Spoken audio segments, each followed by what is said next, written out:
High friends welcome to Susmita blog. আমি আজকেও চলে এসেছি রান্নাঘরে। দেখছি মা রান্না বসাচ্ছে। এটা একটা সবজির ঝোল বসাচ্ছে, ঝিঙ্গা আর পটলের। তো প্রথমে পেঁয়াজ দিয়ে দিয়েছি, তেল আর তেজপাতা দিয়ে দিয়েছে।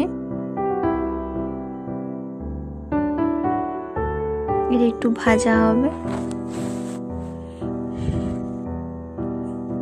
তারপরে মশলা দিয়ে দিয়েছি, হলুদ দিয়ে দিল, একটু লঙ্কা দিয়ে দিয়েছি। এরপর এটাকে ভালো করে কষাচ্ছে।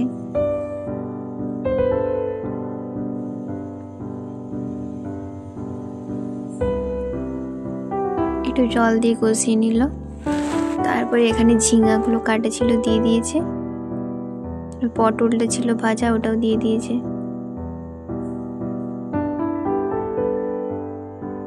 ভালো করে ভেজে নিতে হবে মশলাটার সাথে। তারপরে একটু নুন দিয়ে দিল।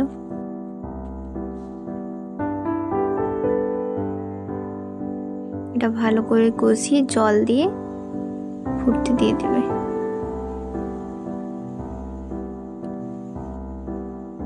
জল দিয়ে দিয়েছি, এরপরে এটা ফুটবে একটু।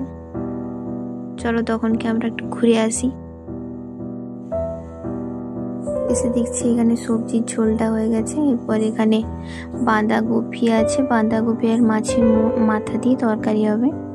তেল দিয়ে দিয়েছি, একটু পেঁয়াজ দিয়ে দিল, তেজপাতা দিয়ে দিয়েছি, এটা ভাজা হচ্ছে।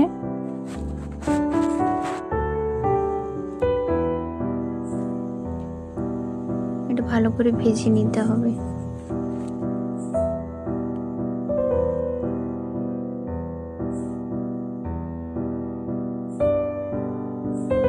এরপর দিয়ে দিল একটু হলুদ, একটু লঙ্কা দিয়ে দিল।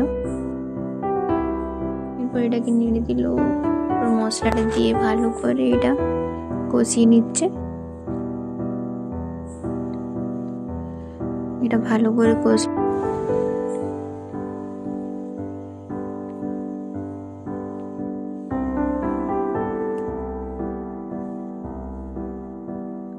কষানো হয়ে গেছে। এরপর দিয়ে দিল বাঁধাকপি সিদ্ধ করা ছিল, আস্তে আস্তে ঢেলে নিচ্ছে। এরপর এটি ভালো করে কষিয়ে নিতে হবে, পড়ে যাচ্ছিল ওই জন্য সাঁড়াশিয়ে দিয়ে ধরেছে। মাছের মাথাটা দিয়ে দিল, এটা ভালো করে এরপর ম্যাশ করে নেবে বাঁধাকপিটার সাথে।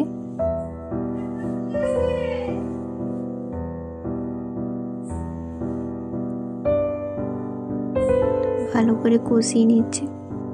এবার হালকা একটু জল দিয়ে দিবে, নুন দিয়ে দিল।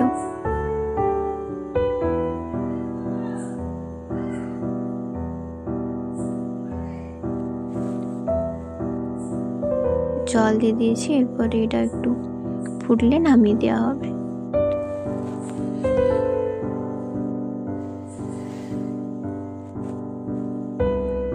পটল ভাজা রাখা আছে এখানে, এটা ফুটে গেছে, একটু হয়ে গেছে। আমি একটু টেস্ট করে নিই কেমন হয়েছে।